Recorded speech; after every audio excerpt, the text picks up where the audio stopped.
혹시 들으셨어요? 이 동네에 큰 변화가 있을 거라는 소문 말입니다. 무슨 변화요? 지하철역이 들어온대요. 여기서 한 500m쯤 떨어진 곳에. 그러면 이 일대가 완전히 달라질 겁니다. 땅값도 엄청나게 오를 거고요. 분남은 무심한 듯 차를 마십니다. 하지만 속으로는 여러 생각이 스쳐 지나갔죠. 이중섭은 계속해서 말을 이어갑니다. 특히 어머님 댁처럼 큰 대지에 한옥이 있는 곳은 개발업자들이 눈독을 들릴 겁니다. 벌써부터 문의가 들어오고 있어요. 그때였습니다. 며느리 세미가 예고도 없이 또 찾아왔습니다. 이중섭을 보자 눈빛이 번뜩입니다. 어머, 공인중개사님이시네요. 안녕하세요. 세미의 태도가 평소와는 사뭇 달랐습니다. 이중섭과 인사를 나누며 은근히 집 이야기를 캐묻기 시작했죠. 이 집이 꽤 오래됐는데 시세가 어떻게 되나요? 이중섭은 조심스럽게 대답합니다. 지금도 괜찮은 가격이지만 역세권이 확정되면 글쎄요, 제 추측으로는 지금보다 6배는 오를 것 같습니다. 세미의 눈이 커집니다. 하지만 이내 표정을 감추며 분남을 돌아봅니다. 어머니, 이런 좋은 기회를 놓치시면 안 되죠. 이 집 관리하시기도 힘드신데. 오늘 사연 시작하기 전에 구독과 좋아요는 무료니까 한 번씩 꼭 눌러주세요. 늦가을 찬바람이 낡은 한옥 처마 끝을 스치고 지나갑니다. 마당 한쪽에 심어둔 감나무에는 까치들이 와서 마지막 남은 홍시를 쪼아먹고 있었죠. 정분남은 툇마루에 앉아 그 모습을 가만히 바라봅니다. 78년을 살아오면서 이런 고요함이 익숙해졌지만 요즘 들어 그 고요함이 더욱 무겁게 느껴지는 것은 왜일까요? 40년 넘게 살아온 이 집. 시집 와서 아이들 키우고 남편 뒷바라지하며 정들었던 공간입니다. 기와 한 장, 대들보 하나에도 추억이 서려 있었죠. 하지만 이제 이 넓은 집에 분남 혼자뿐입니다. 아들 정우는 결혼한 후로 통 얼굴 보기가 힘들어졌습니다. 한 달에 한 번, 그것도 며느리 세미가 마지못해 끌고 올 때나 겨우 볼 수 있을 뿐이죠. 어머니 계세요? 대문 밖에서 들려오는 목소리에 분남은 천천히 일어섭니다. 며느리 세미의 목소리였죠. 늘 그렇듯 차가운 억양이 묻어났습니다. 대문을 열자 외제차에서 내린 세미가 명품 가방을 들고 서 있었습니다. 뒤에서 정우가 어색한 표정으로 따라옵니다. 아이고 오랜만이네. 들어와요. 분남이 반갑게 맞이했지만 세미는 마당에 들어서자마자 코를 찡그립니다. 이 집 냄새는 여전하네요. 된장인가요? 곰팡이 냄새도 나는 것 같고. 세미는 대충 둘러보며 혀를 찹니다. 정우는 아무 말 없이 시선을 피했죠. 분남은 마음속으로 한숨을 삼킵니다. 늘 이런 식이었으니까요. 안방으로 들어가 차를 내오는 동안 세미의 불평은 계속됩니다. 정우 씨, 이 집 진짜 무서워요. 밤에 혼자 계시면 귀신 나올 것 같지 않아요? 어머니도 연세가 있으신데 이런 큰 집에 혼자 계시기 힘드실 텐데. 분남이 차를 들고 나오자 세미는 갑자기 목소리를 바꿉니다. 어머니, 건강은 어떠세요? 요즘 무릎도 아프시다고 하셨잖아요. 괜찮아요. 아직 혼자서도 잘 지내고 있어요. 분남의 대답에 세미는 의미심장한 눈빛으로 정우를 쳐다봅니다. 정우는 머뭇거리다가 입을 엽니다. 어머니, 저희가 생각해봤는데요. 이 집이 너무 크고 관리하기도 힘드시잖아요. 요즘 좋은 요양원들이 많이 생겼더라고요. 분남의 손이 미세하게 떨립니다. 예상은 했지만 막상 들으니 가슴이 먹먹해졌죠. 하지만 표정은 변하지 않습니다. 78년을 살아오며 익힌 인내심이었습니다. 그래요? 내가 아직 요양원 갈 정도는 아닌 것 같은데. 세미가 재빨리 끼어듭니다. 아니에요, 어머니. 요즘 요양원은 호텔 같아요. 친구분들도 많이 계시고 프로그램도 다양하고요. 무엇보다 이 집. 솔직히 좀 무서워요. 귀신 나올 것 같다니까요. 그 순간 손녀 서연이 대문을 열고 들어옵니다. 대학생이 된 서연은 할머니를 보자 환하게 웃습니다. 할머니, 왔어요. 분남의 얼굴에 처음으로 진짜 미소가 번집니다. 서연은 할머니 품에 안기듯 다가와 인사를 합니다. 세미는 못마땅한 표정으로 딸을 쳐다봅니다. 서연아, 할머니한테 그렇게 매달리지 마. 피곤하시잖아. 괜찮아요. 서연이 보니까 힘이 나네. 분남이 손녀의 머리를 쓰다듬자 서연은 부모님 눈치를 살피며 조금 물러납니다. 그 모습이 분남의 마음을 더욱 아프게 했죠. 저녁 식사 시간, 분남이 정성껏 차린 밥상 앞에서도 세미의 불평은 계속됩니다. 이 그릇들도 다 낡았네요. 위생적으로 문제 있을 것 같은데. 어머니, 정말로 요양원 한번 구경이라도 가보실래요? 정우는 고개를 숙인 채 밥만 먹습니다. 서연은 할머니와 엄마를 번갈아 보며 분위기를 살핍니다. 분남은 천천히 숟가락을 내려놓습니다. 생각해 볼게요. 짧은 대답이었지만 그 안에는 많은 것이 담겨 있었습니다. 40년의 세월, 추억, 그리고 이제는 짐이 되어버린 자신의 존재. 세미는 만족스러운 표정을 지으며 정우를 쿡 찌릅니다.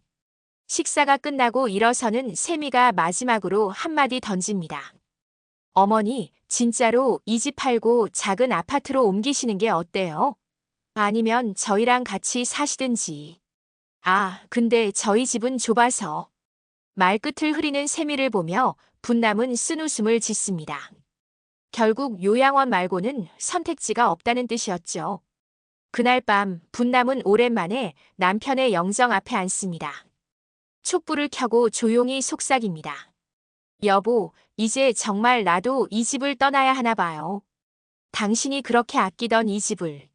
바람에 촛불이 흔들립니다. 마치 대답이라도 하는 것처럼. 분남은 영정 옆에 놓인 오래된 금고를 바라봅니다. 아무도 모르는 비밀이 그 안에 잠들어 있었죠. 하지만 아직은 때가 아니었습니다. 세미의 방문 이후 분남의 일상은 더욱 고요해졌습니다. 하지만 그 고요함 속에는 폭풍 전의 정적 같은 긴장감이 흐르고 있었죠. 매일 아침 일찍 일어나 마당을 쓸고 장독대를 정리하며 남편의 영정에 인사를 드리는 일과는 변함없었습니다. 다만 이제는 그 모든 행동에 작별의 의미가 담겨 있었습니다. 어느 날 오후 동네 공인중개사 이중섭이 찾아왔습니다. 58세의 이중섭은 이 동네에서 나고 자란 토박이로 분남의 남편과도 친분이 있었던 사람이었죠. 어머님, 안녕하세요. 오랜만에 인사드리러 왔습니다. 어머, 중섭이 아니야. 들어와요. 차라도 한잔 하고 가요. 이중섭은 마당을 둘러보며 감탄사를 연발합니다. 이야, 이 집은 볼 때마다 참 좋아요. 요즘 이런 한옥 찾기가 하늘의 별 따기인데. 관리를 정말 잘하셨네요. 분남이 차를 내오자 이중섭은 조심스럽게 말을 꺼냅니다. 어머님, 혹시 들으셨어요? 이 동네에 큰 변화가 있을 거라는 소문 말입니다. 무슨 변화요? 지하철역이 들어온대요. 여기서 한 500m쯤 떨어진 곳에. 그러면 이 일대가 완전히 달라질 겁니다. 땅값도 엄청나게 오를 거고요. 분남은 무심한 듯 차를 마십니다. 하지만 속으로는 여러 생각이 스쳐 지나갔죠. 이중섭은 계속해서 말을 이어갑니다. 특히 어머님 댁처럼 큰 대지에 한옥이 있는 곳은 개발업자들이 눈독을 들릴 겁니다. 벌써부터 문의가 들어오고 있어요. 그때였습니다. 며느리 세미가 예고도 없이 또 찾아왔습니다. 이중섭을 보자 눈빛이 번뜩입니다. 어머, 공인중개사님이시네요. 안녕하세요. 세미의 태도가 평소와는 사뭇 달랐습니다. 이중섭과 인사를 나누며 은근히 집 이야기를 캐묻기 시작했죠. 이 집이 꽤 오래됐는데 시세가 어떻게 되나요? 이중섭은 조심스럽게 대답합니다. 지금도 괜찮은 가격이지만 역세권이 확정되면. 글쎄요, 제 추측으로는 지금보다 6배는 오를 것 같습니다. 세미의 눈이 커집니다. 하지만 이내 표정을 감추며 분남을 돌아봅니다. 어머니, 이런 좋은 기회를 놓치시면 안 되죠. 이 집 관리하시기도 힘드신데. 이중섭은 분위기가 이상함을 느끼고 일어섭니다. 저는 이만 가보겠습니다. 어머님, 혹시 필요하신 거 있으면 언제든 연락 주세요. 이중섭이 떠나자 세미는 본격적으로 분남을 설득하기 시작합니다. 어머니, 정말 좋은 기회예요. 이 집 팔고 좋은 요양원에 가시면 얼마나 편하실까요? 남은 돈으로는 여행도 다니시고. 분남은 조용히 며느리를 바라봅니다. 그 눈빛에는 알 수 없는 감정이 담겨 있었죠. 세미야, 이 집은 내 남편이 평생 일해서 마련한 집이야. 쉽게 팔 수 있는 게 아니란다. 그런 감상적인 생각은 이제 버리셔야죠. 현실적으로 생각하세요. 어머니 연세에 이런 큰 집에 혼자 계시는 게 얼마나 위험한지 아세요? 세미의 목소리가 점점 날카로워집니다. 그때 현관문이 열리며 정우가 들어옵니다. 퇴근 후 바로 온 모양이었죠. 벌써 와 있었네. 엄마, 무슨 일이야? 세미는 재빨리 정우를 끌어들입니다. 여보, 방금 공인중개사님이 다녀가셨는데 이 동네가 역세권이 된대요. 지금이 이 집 팔 절호의 기회라고. 정우는 난처한 표정으로 어머니와 아내를 번갈아 봅니다. 분남은 아들의 그런 모습이 못내 서운했습니다. 언제부터 아들이 이렇게 무기력해졌을까요? 어머니 생각은 어떠세요? 난 아직 이 집을 떠날 생각이 없어. 여기서 살다가 여기서 죽고 싶단다. 세미가 한숨을 푹 쉽니다. 어머니, 그게 무슨 고집이세요? 우리가 어머니 걱정해서 하는 말인데. 그 순간 세미의 핸드폰이 울립니다. 급한 전화인지 밖으로 나가며 받습니다. 분남과 정우만 남자 어색한 침묵이 흐릅니다. 엄마, 정말 괜찮으세요? 정우가 조심스럽게 묻습니다. 분남은 아들의 손을 잡습니다. 정우야, 엄마가 부담스러우니? 아니에요. 그런 게 아니라. 세미가 걱정을 많이 해서. 분남은 쓸쓸하게 웃습니다. 아들은 여전히 며느리 편이었죠. 그때 밖에서 세미의 목소리가 들립니다. 네, 그 집이에요. 한옥이고 대지가 600평 정도. 네, 나중에 다시 연락드릴게요. 분남의 눈빛이 차갑게 변합니다. 벌써부터 집을 팔 궁리를 하고 있었던 것이죠. 하지만 아무것도 모르는 척 가만히 있습니다. 그날 밤 분남은 다시 남편의 영정 앞에 앉습니다. 그리고 조용히 금고를 열어봅니다. 그 안에는 오래된 서류 뭉치가 들어있었습니다. 등기권리증, 유언장, 그리고 20년 전 남편이 남긴 또 다른 문서들. 여보, 이제 때가 된 것 같아요. 당신이 걱정하던 일이 결국 일어났네요. 분남은 서류를 하나하나 확인하며 무언가를 준비하기 시작합니다. 며느리가 귀신 나온다며 무서워하는 이 집. 하지만 정작 무서운 것은 산 사람의 욕심이었죠. 며칠 후 세미는 더욱 적극적으로 나옵니다. 이번엔 요양원 팸플릿까지 들고 왔습니다. 어머니, 여기 봐요. 이 요양원 정말 좋아요. 수영장도 있고 문화센터도 있고 매일 다양한 프로그램이 있대요. 분남은 팸플릿을 넘겨보며 고개를 끄덕입니다. 세미는 신이 나서 계속 설명합니다. 한 달에 300만 원이면 돼요. 집 팔면 충분히 낼 수 있는 금액이죠. 그리고 남은 돈은 어떻게 할 건데? 분남의 물음에 세미가 당황합니다. 아, 그건 어머니 통장에 넣어드리면 되죠. 필요하실 때 쓰시라고. 거짓말이었습니다. 분남은 그것을 알았지만 더 이상 묻지 않습니다. 대신 의외의 대답을 합니다. 그래, 한번 가볼까? 그 요양원. 세미의 얼굴이 환해집니다. 드디어 고집불통 시어머니가 마음을 연 것이죠. 하지만 분남의 마음속에는 전혀 다른 계획이 있었습니다. 모든 것은 이제부터 시작이었습니다. 요양원 견학 날이 밝았습니다. 세미는 평소보다 일찍 와서 분남을 깨웠죠. 화장까지 곱게 하고 나타난 세미의 얼굴에는 기대감이 가득했습니다. 정우도 일부러 회사에 반차를 내고 함께 왔습니다. 어머니, 오늘 날씨 정말 좋네요. 드라이브하기 딱 좋은 날이에요. 세미의 목소리에는 꿀이 뚝뚝 떨어졌습니다. 외제차 뒷좌석에 앉은 분남은 창밖으로 스쳐 지나가는 풍경을 바라봅니다. 40년을 살던 동네를 벗어나니 모든 것이 낯설게 느껴졌죠. 요양원은 도시 외곽의 공기 좋은 곳에 자리하고 있었습니다. 건물은 호텔처럼 화려했고 정원은 잘 가꿔져 있었습니다. 입구에서 직원이 환하게 맞이합니다. 어서 오세요. 견학 오신 분들이시죠? 제가 안내해 드리겠습니다. 시설을 둘러보는 동안 세미는 연신 감탄사를 쏟아냅니다. 어머니, 여기 정말 좋지 않아요? 깨끗하고 현대적이고 병원도 바로 연결되어 있대요. 분남은 묵묵히 따라다니며 관찰합니다. 휴게실에 앉아있는 노인들의 표정, 직원들의 태도, 그리고 무엇보다 이곳의 분위기를. 겉으로는 화려했지만 어딘가 쓸쓸함이 묻어났습니다. 어머님은 어떠세요? 마음에 드시나요? 직원의 물음에 분남은 애매하게 웃습니다. 좋네요. 정말 호텔 같아요. 그 말을 들은 세미가 정우를 쿡 찌릅니다. 일이 잘 풀려가고 있다는 신호였죠. 견학을 마치고 상담실로 들어갔습니다. 직원은 능숙하게 입소 절차와 비용을 설명합니다. 기본 월 비용은 350만 원이고요. 개인실을 원하시면 50만 원이 추가됩니다. 그리고 보증금이 3천만 원입니다. 세미가 재빨리 계산기를 두드립니다. 집을 팔면 충분히 감당할 수 있는 금액이었죠. 하지만 분남은 다른 생각을 하고 있었습니다. 남편이 평생 일해서 마련한 집값이 고작 이런 곳에 쓰일 거라는 생각에 가슴이 아팠습니다. 돌아오는 길 세미는 들뜬 목소리로 계획을 세웁니다.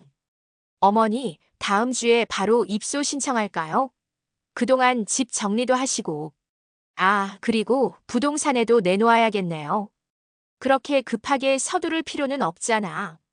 분남의 말에 세미가 약간 짜증 섞인 목소리로 대답합니다. 어머니, 좋은 방이 금방 차버려요. 그리고 집값도 지금이 최고일 때 팔아야죠. 정우는 운전에만 집중하며 아무 말이 없습니다. 분남은 아들의 뒷모습을 바라보며 속으로 한숨을 쉽니다. 언제부터 아들이 이렇게 자기 의견 없는 사람이 되었을까요? 집에 도착하자 세미는 바로 집안을 둘러보기 시작합니다. 마치 자기 것이 된 양 이것저것 품평을 합니다. 이 가구들은 다 버려야겠네요. 너무 낡았어요. 저 장롱은 골동품 가게에 팔면 될 것 같고. 분남은 아무 말 없이 부엌으로 들어갑니다. 차를 끓이는 동안 며느리의 목소리가 계속 들려옵니다. 전화를 거는 소리도 들렸죠. 네, 이중섭 소장님. 저정우 아내인데요. 그 한옥 말인데요. 곧 매물로 나올 것 같아요. 미리 매수자 좀 알아봐 주실 수 있을까요? 분남의 손이 멈춥니다. 아직 아무것도 결정된 게 없는데 벌써 집을 팔 준비를 하고 있었던 것입니다. 그때 손녀 서연이 학교에서 돌아왔습니다. 할머니, 요양원 구경 어떠셨어요? 서연의 목소리에는 걱정이 묻어났습니다. 분남은 손녀를 끌어안으며 대답합니다. 괜찮더라. 시설이 좋던데. 정말요? 할머니 거기 가실 거예요. 서연의 눈에 눈물이 고입니다. 세미가 짜증스럽게 딸을 나무랍니다. 서연아, 왜 그래? 할머니 좋으라고 하는 거잖아. 하지만 엄마, 할머니가 이 집을 얼마나 좋아하시는데. 어린애가 뭘 알아. 공부나 해. 서연은 울먹이며 자기 방으로 들어갑니다. 분남은 그런 손녀의 뒷모습을 안타깝게 바라봅니다. 가족 중에 자신의 마음을 알아주는 사람은 서연뿐이었죠. 그날 밤 분남은 결심을 합니다. 남편의 영정 앞에서 조용히 기도를 올린 후 금고에서 서류를 꺼냅니다. 그 중에는 오래전에 작성해둔 유언장도 있었습니다. 하지만 그것만으로는 부족했죠. 분남은 책상에 앉아 무언가를 적기 시작합니다. 다음 날 아침 분남은 일찍 외출 준비를 합니다. 옷장 깊숙이 넣어둔 정장을 꺼내 입고 화장도 단정하게 했습니다. 그리고 서류 가방을 들고 집을 나섭니다. 첫 번째 목적지는 은행이었습니다. 수십 년간 거래해온 지점장이 반갑게 맞이합니다. 어머님, 오랜만이십니다. 무슨 일로 오셨어요? 통장 정리 좀 하려고요. 그리고 이것 좀 확인해 주실 수 있나요? 분남이 내민 서류를 본 지점장의 눈이 커집니다. 이건 상당한 금액의 정기예금이네요. 만기가 거의 다 되어 가고요. 네, 알고 있어요. 그런데 이걸 다른 사람이 찾을 수 있나요? 어머님 도장과 신분증이 있어야 가능합니다. 왜 그러시죠? 분남은 의미심장하게 웃으며 다른 서류를 꺼냅니다. 이것도 확인 좀 해주세요. 두 번째 목적지는 법무사 사무실이었습니다. 역시 오래 알고 지낸 법무사가 분남을 맞이합니다. 어머님, 어떻게 오셨어요? 유언장을 다시 작성하려고요. 그리고 이 서류들도 공증을 받고 싶은데. 법무사는 서류를 검토하며 고개를 끄덕입니다. 다 가능합니다. 그런데 어머님, 가족분들은 이 사실을 아시나요? 아니요. 아직은 비밀로 해주세요. 분남의 단호한 목소리에 법무사는 더 묻지 않습니다. 서류 작업을 진행하는 동안 분남은 창밖을 바라봅니다. 며느리가 그토록 원하는 것을 줄 수는 있지만 그것이 며느리가 생각하는 방식은 아닐 것입니다. 집으로 돌아온 분남은 아무 일 없었다는 듯 일상을 보냅니다. 하지만 그날 밤 우연히 거실을 지나다 정우와 세미의 대화를 듣게 됩니다. 여보, 어머니가 요양원 가시기로 했으니까 이제 집 처분 준비해야지. 그래도 좀 기다려보자. 엄마가 아직 확실히 결정하신 건 아니잖아. 뭘 기다려? 지금이 최고가일 때 팔아야 한다니까. 그리고 어머니 도장이랑 서류만 있으면 우리가 대신 처리할 수도 있어. 분남의 눈빛이 차갑게 빛납니다. 며느리는 이미 모든 계획을 세워놓고 있었던 것이죠. 하지만 분남도 가만히 당하고만 있을 사람이 아니었습니다. 78년을 살아오며 배운 것이 있다면 그것은 인내와 지혜였으니까요. 요양원 견학 이후 일주일이 지났습니다. 세미는 거의 매일 찾아와 분남을 압박했죠. 오늘도 어김없이 대문을 두드리는 소리가 들립니다. 하지만 이번엔 혼자가 아니었습니다. 낯선 남자 2명이 함께 서 있었죠. 어머니, 저희예요. 손님 모시고 왔어요. 분남이 대문을 열자 세미가 능청스럽게 웃으며 말합니다. 이분들은 부동산 개발업체에서 나오신 분들이에요. 어머니 집을 보고 싶다고 하셔서. 분남의 얼굴이 굳어집니다. 아직 집을 팔겠다고 한 적도 없는데 벌써 매수자를 데려온 것입니다. 하지만 분남은 침착하게 대응합니다. 들어오세요. 차라도 한잔 하시죠. 개발업자들은 집안을 둘러보며 연신 사진을 찍습니다. 마당의 크기를 재고 건물의 상태를 확인하며 뭔가를 열심히 적어갑니다. 세미는 그런 그들 옆에서 집의 장점을 설명하기 바쁩니다. 이 집이 60년은 넘었는데도 상태가 정말 좋죠? 대지도 600평이 넘고요. 네, 정말 좋은 물건이네요. 여기 재개발하면 상가 건물 올리기 딱 좋겠습니다. 개발업자의 말에 분남의 가슴이 철렁합니다. 남편과 함께 일생을 보낸 이 집이 허물어지고 상가 건물이 들어선다니. 하지만 겉으로는 아무런 내색을 하지 않습니다. 어머님, 저희가 시세보다 좋은 가격을 드릴 수 있습니다. 현금으로 바로 결제도 가능하고요. 그래요?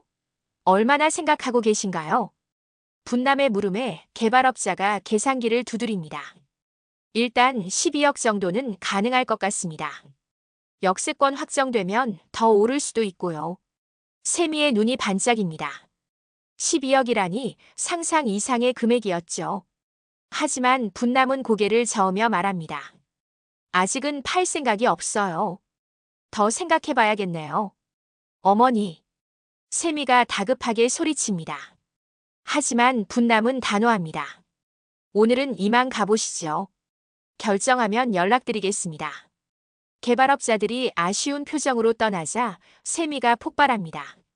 어머니, 왜 그러세요? 12억이라잖아요. 이보다 더 좋은 조건이 어디 있겠어요? 세미야, 이 집은 단순히 돈으로 계산할 수 있는 게 아니야. 그런 감상적인 소리 좀 그만하세요. 현실적으로 생각하셔야죠. 그때 정우가 퇴근하고 들어옵니다. 세미는 즉시 남편에게 하소연합니다. 여보, 어머니가 너무하셔. 12억 제안을 그냥 거절하시다니. 정우는 난감한 표정으로 어머니를 바라봅니다. 엄마, 정말 좋은 조건인 것 같은데.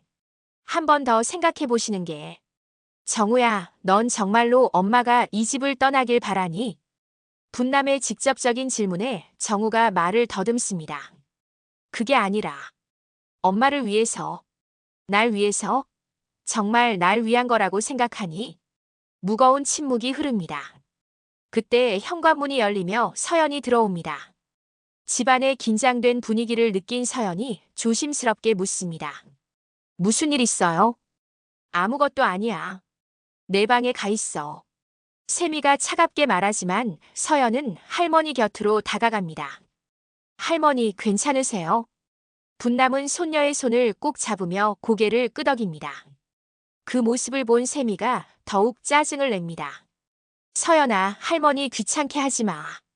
그날 밤 분남은 잠을 이루지 못합니다. 거실에서 들려오는 부부의 대화 소리가 또렷하게 들려왔죠. 정우 씨, 이러다가 정말 기회 놓쳐요. 어머니, 설득 좀 제대로 해봐요. 그래도 억지로 할 수는 없잖아. 억지로라도 해야죠. 어머니가 치매라도 걸리시면 어떡할 거예요? 지금이라도 서류에 도장 받아놔야 해요. 세미야, 그건 좀. 아니, 정우 씨는 도대체 누구 편이에요? 12억이 뭔지 알아요?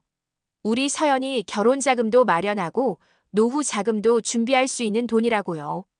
분남은 조용히 일어나 금고 앞으로 갑니다. 그리고 준비해둔 서류를 다시 한번 확인합니다. 내일이면 모든 것이 결정될 것입니다. 다음 날 아침, 분남은 평소보다 일찍 일어나 외출 준비를 합니다. 오늘은 중요한 약속이 있는 날이었죠. 그런데 현관문을 나서려는 순간 세미가 들이닥칩니다. 어머니, 어디 가세요?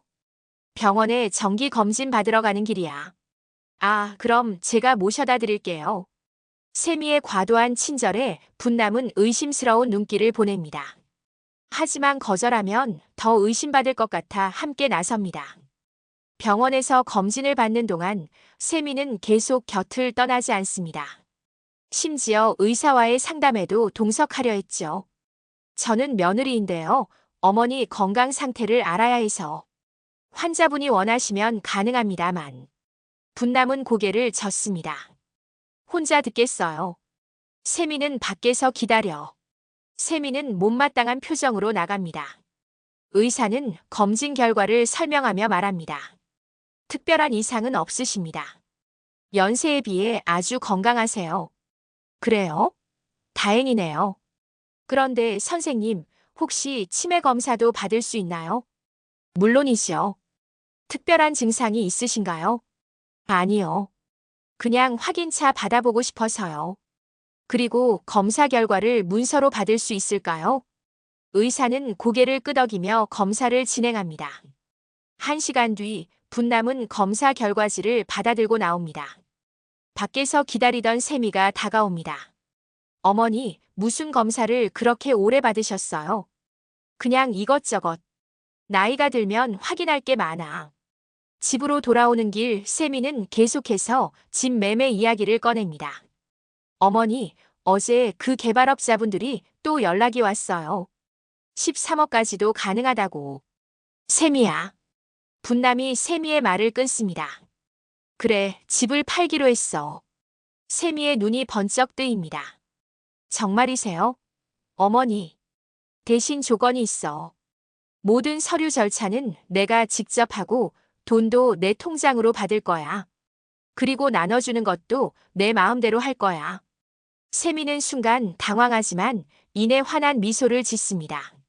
어차피 어머니가 요양원에 가시면 그 돈을 관리하는 건 자신들 일 테니까요.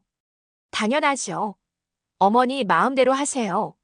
하지만 세미는 모릅니다. 분남이 이미 모든 준비를 마쳤다는 것을. 그리고 그 준비가 무엇을 의미하는지를요. 분남이 집을 팔기로 했다는 소식에 세미는 흥분을 감추지 못했습니다.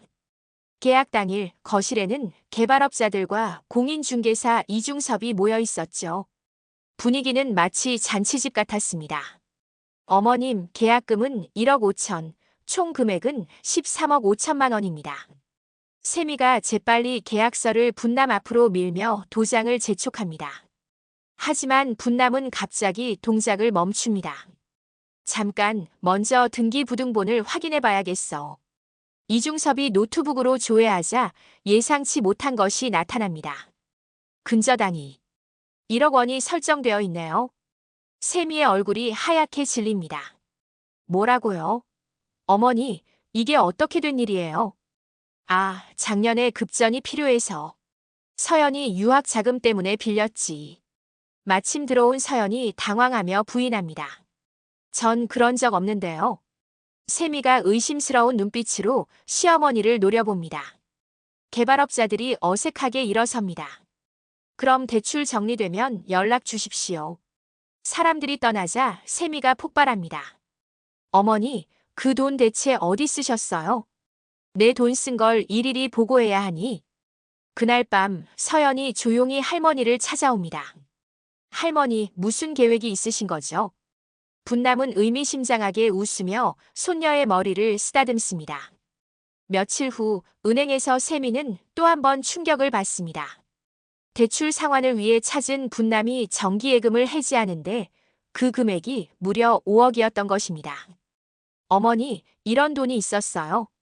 남편 생명보험금이야. 이 중 1억은 대출 상환하고 나머지는 서연이 통장으로 이체해 주어요. 뭐라고요? 세미가 벌떡 일어섭니다.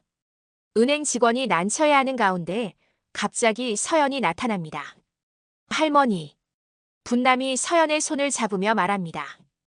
이건 할머니가 주는 선물이야. 내가 진짜로 하고 싶은 공부를 할 때만 쓰는 거다. 서연의 눈에 눈물이 고입니다. 세미는 이를 악물었지만 은행에서 소란을 피울 수는 없었죠. 저녁, 집은 전쟁터가 됩니다. 어머니가 우리 몰래 재산을 빼돌리고 있어요. 정우도 당황해서 묻습니다. 엄마, 그게 정말이에요? 내 재산을 내 손녀에게 주는 게 뭐가 잘못이니? 그때 분남이 폭탄 선언을 합니다. 그리고 집을 팔면 그 돈도 서연이한테 갈 거야. 이미 증여계약서를 작성했거든. 분남이 공증된 서류를 보여주자 세미가 비명을 지릅니다. 이게 무슨 짓이에요? 너희가 원하는 대로 집은 팔게. 하지만 그 돈은 너희가 못 만져. 서연이가 30살이 될 때까지는 신탁관리인이 관리할 거야. 세미는 충격으로 주저앉습니다. 모든 계획이 물거품이 된 것이죠.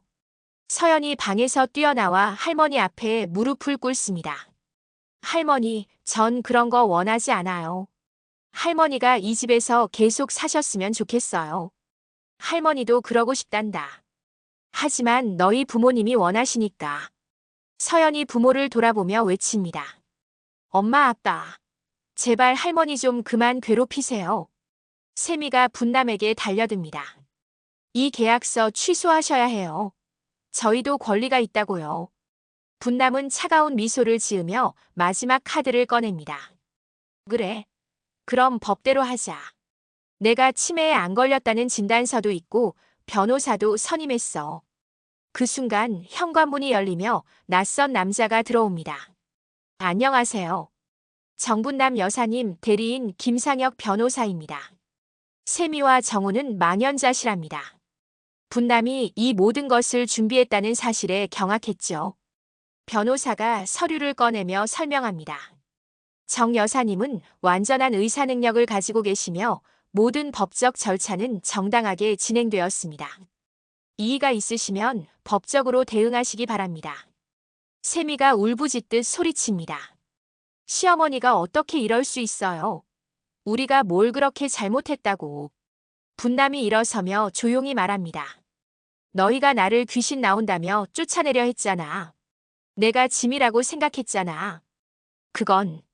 하지만 난 바보가 아니야.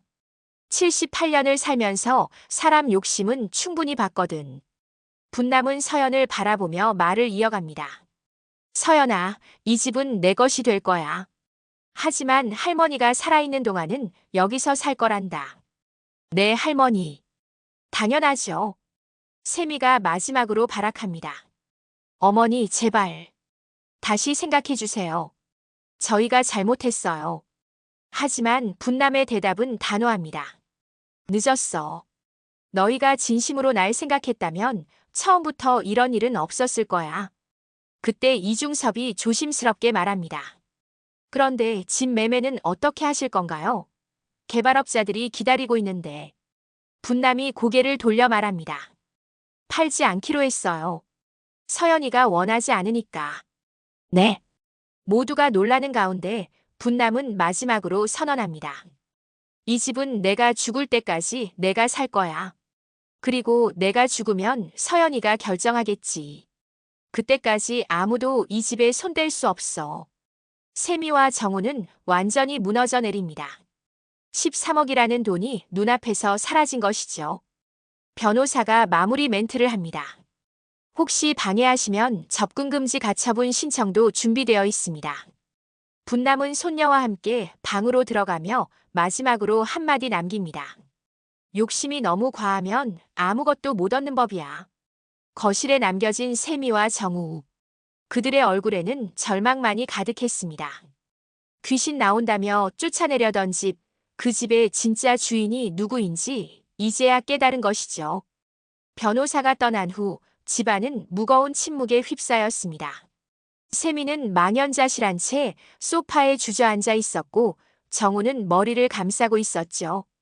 서연은 할머니 방에서 나오지 않았습니다. 정우 씨, 이게 다 당신 때문이에요. 갑자기 세미가 남편에게 화를 냅니다. 당신이 처음부터 제대로 했으면 이런 일이 없었을 거라고요. 내 탓이라고? 집 팔자고 조른 건 당신이잖아. 부부싸움이 시작되려는 순간 현관문이 열리며 이중섭이 다시 들어옵니다. 깜빡하고 서류를 두고 가서. 싸늘한 분위기를 감지한 이중섭이 조심스럽게 말을 꺼냅니다. 사실 어머님께서 저한테 따로 부탁하신 게 있었어요. 뭐라고요? 세미가 번쩍 고개를 듭니다. 한 달 전쯤 어머님이 찾아오셔서 이 집 시세를 물어보셨어요. 그때 제가 역세권 이야기를 해드렸죠. 그런데 어머님이 웃으시면서 그러시더라고요. 우리 며느리가 좋아하겠네라고. 정우와 세미가 충격받은 표정으로 서로를 바라봅니다. 그럼 어머니가 다 알고 계셨다는. 네. 그리고 변호사님도 소개해달라고 하셔서 제가 연결해드렸습니다. 어머님이 정말 치밀하게 준비하신 것 같아요. 이중섭이 떠나고 세미는 갑자기 벌떡 일어섭니다. 안 돼. 이대로 포기할 수 없어. 세미는 분남의 방문을 두드립니다. 어머니, 제발 나와서 얘기 좀 해요. 하지만 아무 대답이 없습니다. 세미가 문고리를 돌려보지만 잠겨 있었죠. 서연아, 너라도 나와. 잠시 후 서연이 문을 열고 나옵니다. 눈이 빨갛게 부어 있었죠. 엄마, 이제 그만해요. 할머니가 얼마나 상처받으셨는지 알아요? 뭐? 상처? 우리가 뭘 그렇게 잘못했다고. 서연이 눈물을 흘리며 말합니다. 엄마가 할머니한테 한 말들 전 다 들었어요. 귀신 나온다고 무섭다고 빨리 나가라고. 할머니가 그때마다 얼마나 슬퍼하셨는지 알아요? 그건 그냥이 아니에요. 할머니는 이 집에서 할아버지랑 평생을 사셨어요. 추억이 가득한 곳인데 엄마는 그걸 돈으로만 봤잖아요. 서연의 말에 정우도 고개를 숙입니다. 그때 분남이 방에서 나옵니다. 손에는 오래된 사진첩을 들고 있었죠. 너희가 궁금해할 것 같아서 보여주려고. 분남은 사진첩을 펼칩니다. 낡은 흑백 사진들이 나타났죠.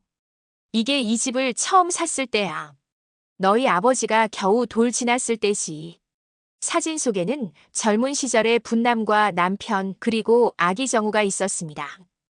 허름한 집이었어. 지붕도 새고 마당도 엉망이었지.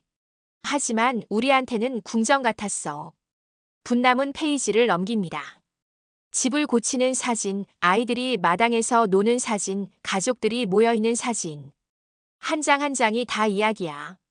이 기둥은 내 아빠가 키 재던 곳이고 저 감나무는 내 아빠가 초등학교 입학 기념으로 심은 거야. 정우의 눈시울이 붉어집니다. 엄마, 저 기억나요? 아빠랑 같이 심었죠.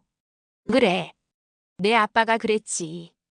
이 나무가 크면 감 따서 곶감 만들어 먹자고. 세미만 여전히 차가운 표정입니다. 그래서요? 그런 추억 때문에 13억을 포기하신다고요? 분남이 세미를 똑바로 바라봅니다. 세미야, 넌 친정집을 돈 받고 팔 수 있니? 내 부모님이 평생 사신 집을. 그건 난 이 집이 없어지는 걸 견딜 수 없어. 여기서 아이들 키우고 남편 보내고 혼자 남아서도 그 추억으로 버텼는데. 그때 서연이 할머니 손을 꼭 잡습니다. 할머니, 제가 지킬게요.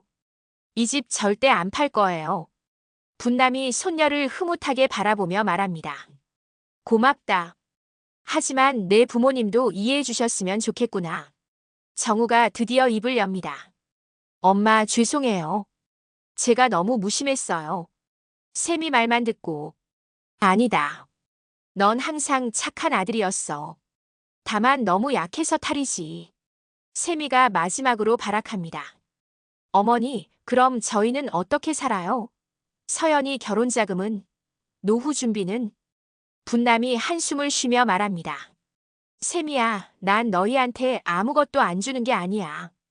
분남은 또 다른 봉투를 꺼냅니다. 이건 너희를 위해 따로 마련한 거야. 3억이야. 내 전 재산은 아니지만 시작하기엔 충분할 거야. 세미와 정우가 놀라서 봉투를 받습니다. 어머니, 대신 조건이 있어. 더 이상 이 집을 탐내지 마. 그리고 한 달에 한 번은 꼭 와서 밥 먹고 가. 진짜 가족처럼. 정우가 눈물을 흘리며 어머니를 끌어안습니다. 엄마, 정말 죄송해요. 앞으로는 자주 올게요. 세미도 마지못해 고개를 숙입니다. 3억이라도 없는 것보다는 나았으니까요. 감사합니다, 어머니. 그리고 서연아. 분남이 손녀를 부릅니다. 내가 받은 돈은 정말 내 꿈을 위해서만 써라. 부모님이 뭐라 해도 내 길을 가거라. 내 할머니. 그날 밤 오랜만에 온 가족이 함께 저녁을 먹었습니다. 어색하지만 따뜻한 분위기였죠. 식사를 마치고 정우 가족이 떠날 준비를 합니다. 현관에서 세미가 조용히 말합니다. 어머니, 그동안 정말 죄송했어요. 저희가 너무 욕심이 과했나 봐요. 이제라도 알았으면 됐어. 가족이 돈보다 중요하다는 걸. 차를 타고 떠나는 가족을 바라보며 분남은 안도의 한숨을 쉽니다. 옆에 선 서연이 할머니 팔짱을 낍니다. 할머니, 멋있었어요. 완전 반전이었어요. 반전이 아니야. 할머니는 처음부터 다 계획하고 있었단다. 정말요? 언제부터요? 분남이 의미심장하게 웃습니다. 세미가 처음으로 귀신 나온다고 했을 때부터. 그때 알았어. 언젠가는 이런 날이 올 거라고. 둘은 집으로 들어가며 대화를 이어갑니다. 할머니, 근데 정말 귀신 안 나와요? 글쎄, 할아버지 귀신은 가끔 오시는 것 같던데. 정말요? 농담이야. 하지만 이 집에 깃든 건 귀신이 아니라 사랑과 추억이란다. 한옥의 처마 밑으로 달빛이 비춥니다. 오늘도 이 집은 든든하게 제자리를 지키고 있었습니다. 돈으로 살 수 없는 가치를 품은 채로 말이죠. 가족 간의 갈등이 어느 정도 봉합된 지 한 달이 지났습니다. 정우와 세미는 약속대로 주말마다 분남을 찾아왔고 표면적으로는 평화로운 시간이 흐르고 있었죠. 하지만 세미의 마음속에는 여전히 미련이 남아 있었습니다. 어느 날 아침 분남은 마당에서 화분에 물을 주고 있었습니다. 그때 낯선 사람들이 대문 앞에 서 있는 것을 발견했죠. 누구시죠? 안녕하세요. 저희는 구청 재개발 담당 부서에서 나왔습니다. 이 일대가 재개발 구역으로 지정될 예정이라서 안내 말씀드리러 왔습니다. 분남의 표정이 굳어집니다. 재개발이요? 네. 이 지역이 역세권 개발 구역에 포함되었습니다. 주민 동의를 받아야 해서 찾아뵙게 되었습니다. 직원들이 서류를 내밀며 설명을 이어갑니다. 분남은 서류를 받아들고 꼼꼼히 읽어봅니다. 동의하지 않으면 어떻게 되나요? 주민 80% 이상이 동의하면 강제 수용도 가능합니다. 하지만 보상금은 충분히 드릴 예정입니다. 직원들이 떠나고 분남은 깊은 생각에 빠집니다. 설마 했던 일이 현실이 된 것이죠. 그때 전화벨이 울립니다. 샘이었습니다. 어머니, 들으셨어요? 재개발 소식. 목소리에 흥분이 가득했습니다. 이제 어머니가 반대해도 소용없어요. 강제 수용되면 끝이에요. 샘이야, 진정해. 어머니, 이참에 동의하시는 게 어때요? 어차피 집 없어질 텐데 제대로 보상이라도 받으셔야죠. 분남은 전화를 끊고 다시 한번 변호사에게 연락합니다. 오후에 김상혁 변호사가 찾아왔습니다. 걱정하신 대로 재개발이 추진되고 있습니다. 하지만 방법이 없는 건 아닙니다. 어떤 방법이 있나요? 이 집을 문화재로 지정받는 겁니다. 60년 넘은 한옥이고 보존 상태도 양호하니 충분히 가능합니다. 분남의 눈이 빛납니다.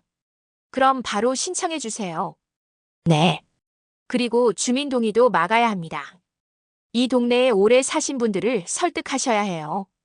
그날부터 분남은 동네를 돌아다니기 시작했습니다. 오랫동안 알고 지낸 이웃들을 찾아가 설득했죠. 박 여사님, 우리가 평생 살던 동네예요. 이렇게 없어지게 둘 수는 없잖아요. 그래도 분남시 보상금이 상당하다던데. 돈이 다가 아니에요. 우리 추억은 어떡하고요? 하지만 대부분의 주민들은 이미 마음이 기울어 있었습니다. 재개발로 받을 수 있는 거액의 보상금 때문이었죠. 며칠 후 세미가 또다시 찾아왔습니다. 이번엔 정우도 함께였죠. 어머니 들었어요. 문화재 신청하셨다면서요. 그래. 이 집을 지킬 수 있는 유일한 방법이야. 세미가 다급해집니다. 어머니, 왜 이러세요? 이미 주민 70%가 동의했대요. 곧 80% 넘을 거예요. 그래서 더 서둘러야지. 그때 서연이 학교에서 돌아옵니다. 할머니, 제가 좋은 소식 가져왔어요. 서연은 가방에서 서류를 꺼냅니다. 우리 교수님이 도와주신대요. 이 집이 건축학적으로도 가치가 있다고 보고서 써주신다고 했어요. 정말 고맙구나. 세미가 딸에게 화를 냅니다. 서연아, 내가 왜 그런 거래? 엄마, 난 할머니 편이에요. 이 집은 우리 가족의 역사예요. 분남은 손녀를 자랑스럽게 바라봅니다. 다음 날 놀라운 일이 벌어집니다. 동네 주민 몇 명이 분남을 찾아온 것이죠. 분남 씨, 우리도 다시 생각해봤어요. 이 동네가 없어지는 게 아쉽긴 해요. 정말이에요. 네. 우리도 재개발 반대하기로 했어요. 돈이 전부는 아니잖아요. 분남의 노력이 조금씩 결실을 맺기 시작한 것입니다. 하지만 세미는 포기하지 않았습니다. 그녀는 재개발 추진위원회를 찾아가 분남의 집을 먼저 수용해달라고 요청했죠. 저희 시어머니가 고집을 부리고 계세요. 치매기가 있으신 것 같은데. 그런 경우라면 가족 동의로도 가능합니다만 증빙이 필요합니다. 세미는 묘한 미소를 지으며 돌아섭니다. 그로부터 며칠 후 분남의 집에 또 다른 방문객이 찾아옵니다. 이번엔 의사였죠. 안녕하세요. 저는 정신과 의사입니다. 가족분이 어르신의 정신 감정을 요청하셔서 분남은 즉시 상황을 파악합니다. 세미가 보낸 거군요. 어르신의 인지 능력을 간단히 검사하려고 합니다. 분남은 담담하게 검사에 응합니다. 하지만 검사 결과는 세미의 기대와 달랐죠. 어르신은 매우 건강하십니다. 인지 능력도 연세에 비해 뛰어나시고요. 의사가 떠나고 분남은 즉시 변호사에게 연락합니다. 며느리가 제 정신 감정까지 시도했어요. 이제 법적 조치를 취해주세요. 그날 저녁 세미는 변호사로부터 내용 증명을 받습니다. 명예훼손 및 허위사실 유포로 고소 조치할 예정임을 통보합니다. 세미는 당황해서 분남에게 전화를 겁니다. 어머니, 이게 뭐예요? 고소라니. 내가 먼저 선을 넘었어. 나를 치매 환자로 만들려고 했잖아. 그게 아니라 이제 그만해. 더 이상은 참지 않을 거야. 전화를 끄는 분남은 서연과 함께 저녁을 준비합니다. 할머니 괜찮으세요? 괜찮아. 오히려 시원하구나. 이제 끝을 봐야겠어. 그때 현관문이 열리며 정우가 헐레벌떡 들어옵니다. 엄마, 세미가 한 일 들었어요. 정말 죄송해요. 정우는 무릎을 꿇습니다. 엄마, 제가 세미를 제대로 말리지 못해서 이혼하겠습니다. 분남이 아들을 일으켜 세웁니다. 이혼은 무슨? 내가 이제라도 정신 차리면 돼. 엄마, 대신 약속해. 앞으로는 내 의견을 분명히 말하고 세미도 제대로 이끌어라. 정우가 고개를 끄덕입니다. 바로 그때 변호사로부터 전화가 옵니다. 여사님, 좋은 소식입니다. 문화재 지정 예비 심사를 통과했습니다. 분남의 얼굴에 미소가 번집니다. 정말이에요? 네. 그리고 재개발 동의율도 75%에서 멈췄습니다. 80%를 넘지 못하면 강제 수용도 불가능합니다. 서연이 할머니를 꼭 끌어안습니다. 할머니 해내셨어요. 정우도 기뻐하며 말합니다. 엄마 축하해요. 이제 이 집은 안전해요. 하지만 분남은 알고 있었습니다. 이것이 끝이 아니라는 것을. 세미가 쉽게 포기할 사람이 아니라는 것을 말이죠. 문화재 지정 소식이 알려진 지 일주일 후 한밤중에 분남은 이상한 인기척에 잠을 깹니다. 누구세요? 마당에서 들리는 발자국 소리. 분남이 창문을 열자 검은 옷의 누군가가 집을 기웃거리고 있었습니다. 도둑이야. 침입자는 황급히 달아났지만 마당엔 붉은 스프레이로 나가라는 글씨가 남아 있었죠. 다음 날 정우와 세미가 황급히 찾아옵니다. 엄마, 괜찮으세요? 그때 세미의 핸드폰이 울립니다. 메시지를 확인한 세미의 얼굴이 창백해집니다. 뭐야? 무슨 일이야? 정우가 묻자 세미는 떨리는 손으로 핸드폰을 내밉니다. 시어머니 집 포기 안 하면 가족 모두 가만 안 둔다. 충격적인 협박 문자였습니다. 세미야, 이게 무슨 일이니? 분남의 물음에 세미가 무너지듯 주저앉습니다. 어머니, 사실은 제가 사채를 썼어요. 뭐라고? 투자 실패로 5억을 빚졌어요. 그 사람들이 어머니 집을 노리고 있어요.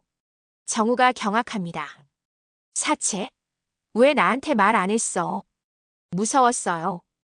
그래서 어머니 집을 팔아서라도. 그때 갑자기 현관문이 쾅 하고 열립니다. 험상궂은 남자 셋이 들이닥친 것이죠. 오, 가족 회의 중이신가? 선글라스를 낀 남자가 비웃으며 말합니다. 세미 씨, 우리 기다리는 것도 한계가 있어. 이 집 팔면 되잖아. 분남이 당당하게 나섭니다. 여기서 나가세요.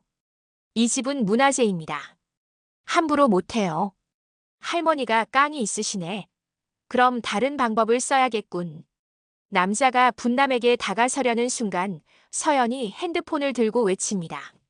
지금 이 상황 다 녹화하고 있어요. 경찰에도 신고했고요. 사실은 허세였지만 사채업자들이 흠칫합니다. 젠장. 오늘은 봐주지만 다음엔 각오해. 그들이 떠나고 가족들은 공포에 떨며 서로를 바라봅니다. 이제 어떡하죠? 세미가 울먹이자 분남이 단호하게 말합니다. 오늘부터 너희는 여기서 지내. 혼자 있으면 위험해. 그날 밤 가족들이 모두 잠든 새벽 3시. 창밖에서 또다시 소리가 들립니다. 불이야.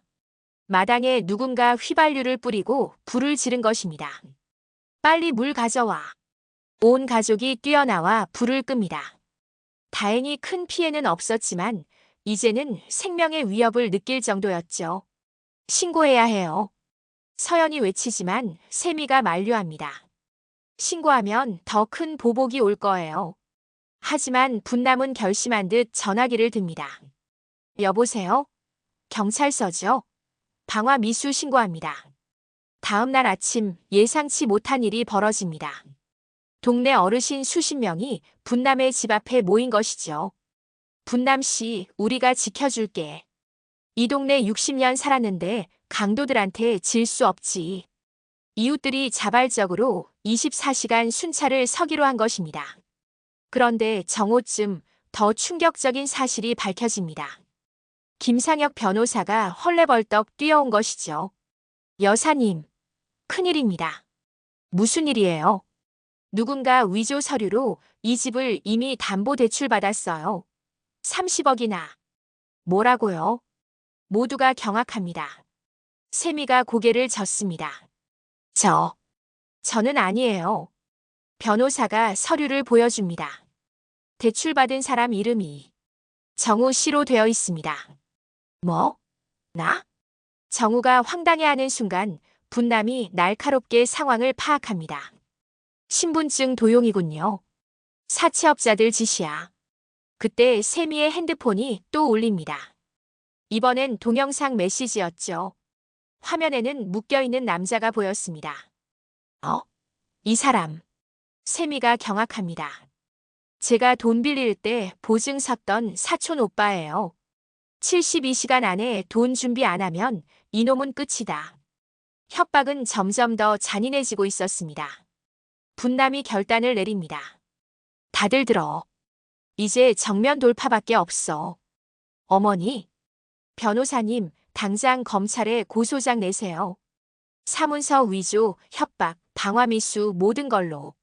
하지만 보복이 두려워서 계속 당하고만 있을 거야. 분남이 가족들을 둘러봅니다.